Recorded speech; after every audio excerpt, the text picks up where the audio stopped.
长得这么好的一棵桂花树，东家却决定将其舍弃，只为了给鱼塘进行一次彻底的清理。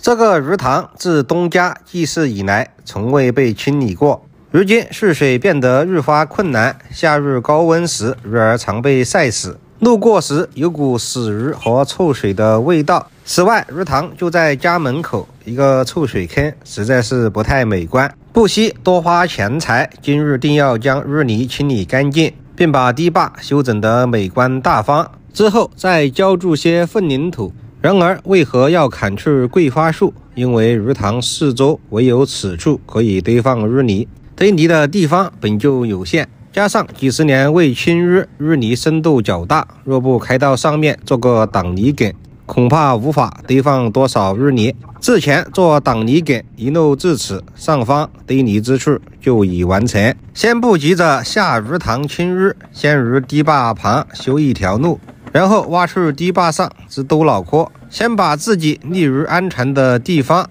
再将可挖到的淤泥转到上面这块橘子园里面去。东家说这个泥巴不错，给橘子施肥。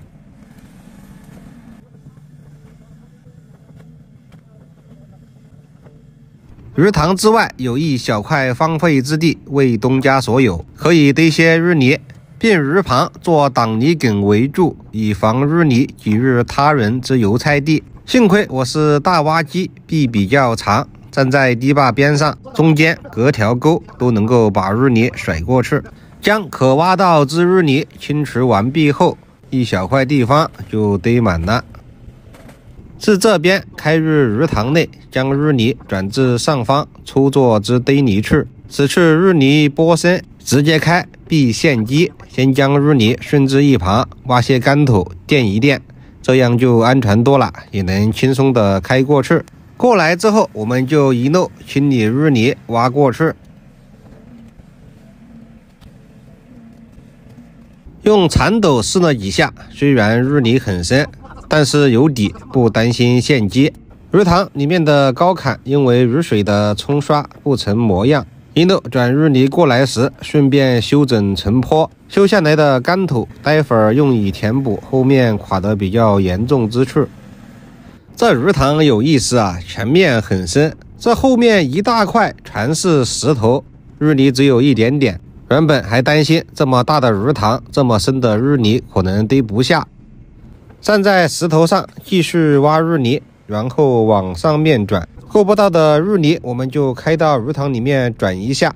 不管你的挖机有多大，总是差那么一点点够不到，一点点距离都需要多转一下。鱼塘中的泥巴就剩下一个小岛了，本欲留之，但失之再三，还是清理干净为好。最后一点点淤泥收一收，转上去，鱼塘里面的淤泥就清理完了。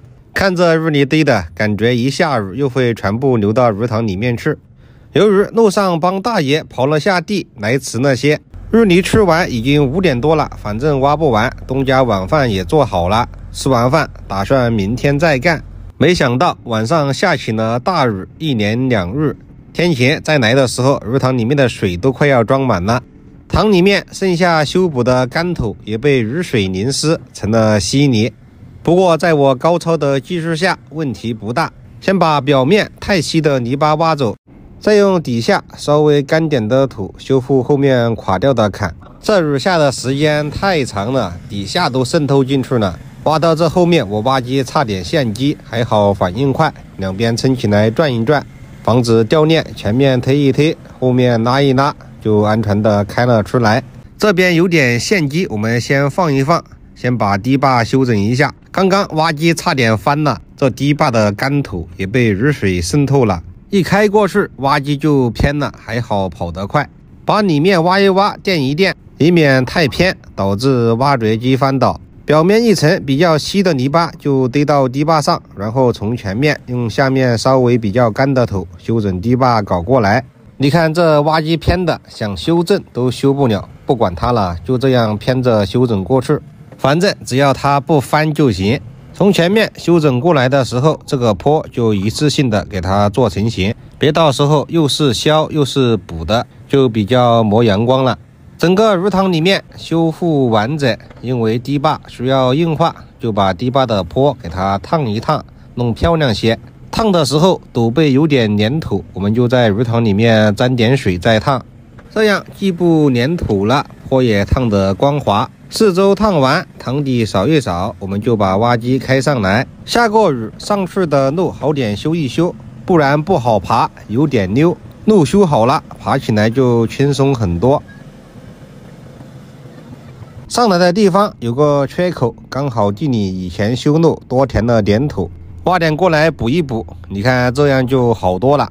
鱼塘旁边的这条沟挖一挖，边上的坡顺带的也修整一下，堆放淤泥的地方都扫一扫，弄平整，方便东家以后种点洋芋、土豆、马铃薯。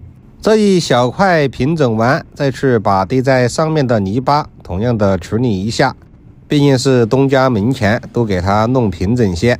还有堆在橘子园的泥巴也给它扫一扫，弄平整。这边站在地坪上够不到的地方也扫一扫。今日鱼塘清淤工作就搞完了，你看这堆积的泥巴全部都平整完毕了。再看看这鱼塘，除了这里面石头那边的坡没有弄，其他的堤坝坡面都修复完了，鱼塘里面的泥巴也清理得干干净净了。搞完收工，就很棒。